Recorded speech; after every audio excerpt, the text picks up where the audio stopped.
Hello guys, welcome back to the channel. In today's tutorial, I'm going to show you how you can protect your document in Microsoft Word by activating the restrict editing menu. Okay, let's get into it guys. Here I have opened my document in Microsoft Word. And first of all, if we want to protect our document, we need to go to the review menu. And then we're going to go to the protect option here. And then it's like the restrict editing.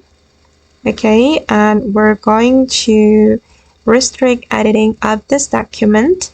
You can click on the check box like this. And then you can click on yes, start enforcing protection.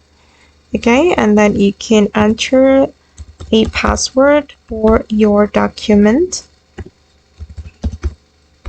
All right, and then click on OK.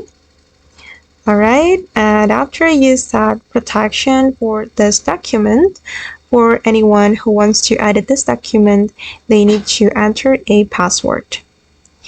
Okay guys, and that's all the way to protect our document in Microsoft Word. I hope this tutorial will be useful for you. Thank you so much for watching and bye.